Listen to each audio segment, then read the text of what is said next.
Welcome to False Flag, the podcast made to cut through the propaganda and doublespeak and empower a grassroots activism, and most importantly, to take back a government of and for the people. So welcome to this edition of False Flag. We're going to be talking about some current information regarding T-Rump and the Russian deal. And you were talking to us about who tealeaves. Who the hell is tealeaves? Oh, sorry. Well, Lean in, speak to the mic. There was a online in the internet. There's an internet world. There's a computer security group, and these are guys that actually work for banks. And one of the guys, they go by code names. One of them's name is tealeaves, and the DNC had been hacked, or so they thought. And so then he basically, his expertise has to do with address books, and he builds these address books all the time over history. And so he thought, well, he would take a look and see if Trump was being hacked. And he looked at and he's going through Trump's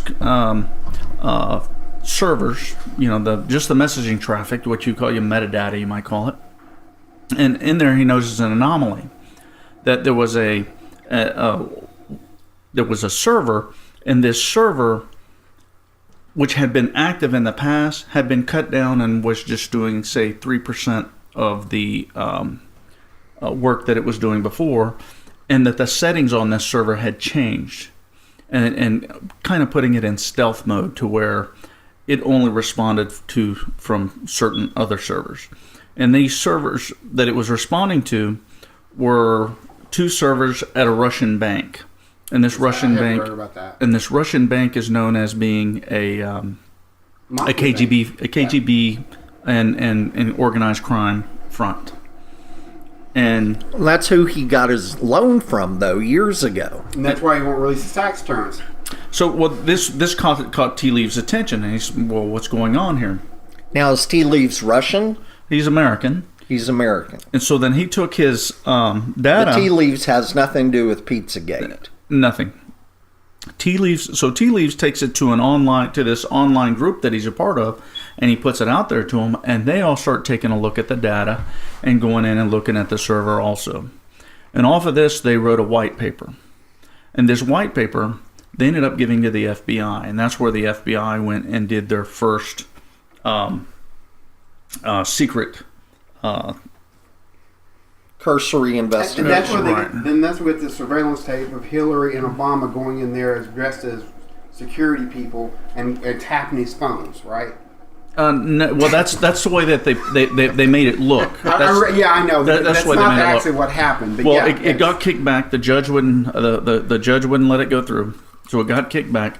And this group rewrote the white paper, explaining, because they wrote it in Geekanese. Mm-hmm. So now they had to write it in a little bit more layman's term, and it went back to the FBI, and the FBI took it back to the judge, and this time it went through.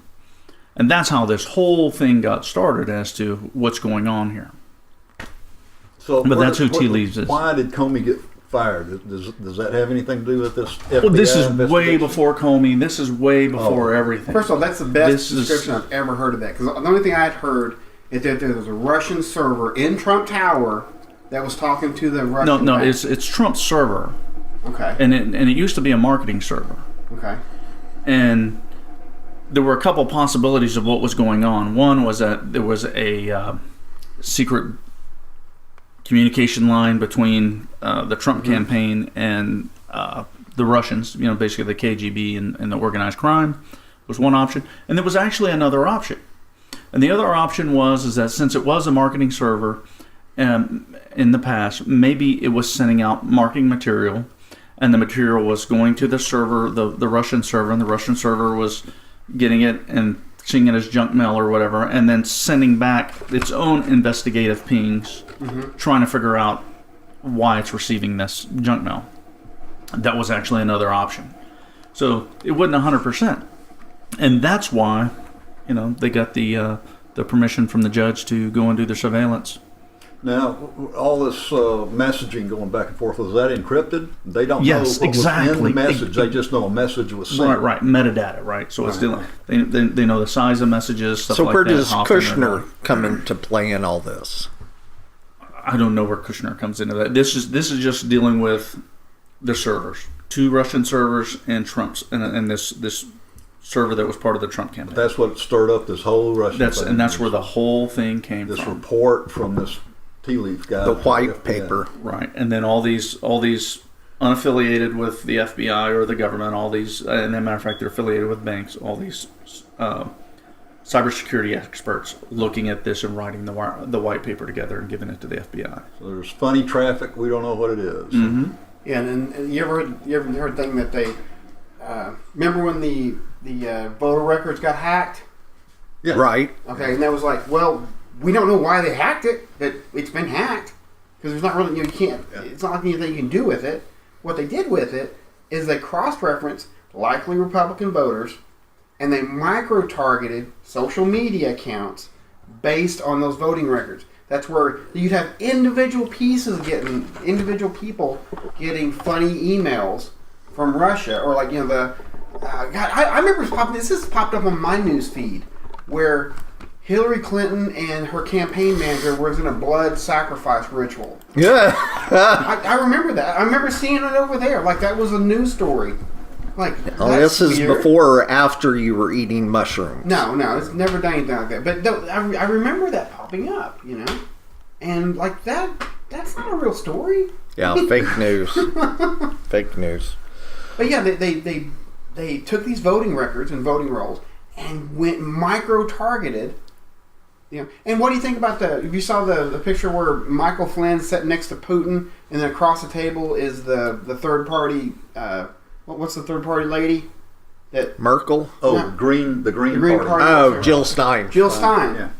They all got invited to Russia. He got like $100,000 to go over there and eat dinner. Yeah, this was in Washington after the election, and like Jill Stein and Michael Flynn were all sitting around a round table at a dinner I thought gathering. That was before the election. No, it was after. afterwards. It was after. Immediately And But see, yeah, if you pull Jill Stein's votes 3 out of people at that Pennsylvania, table Clinton were, had it. KGB spies, known spies. Yeah.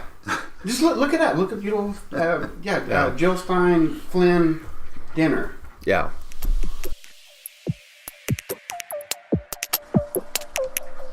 Thank you for tuning into False Flag, the grassroots activism podcast where together we can change the world. Please like, comment, and subscribe.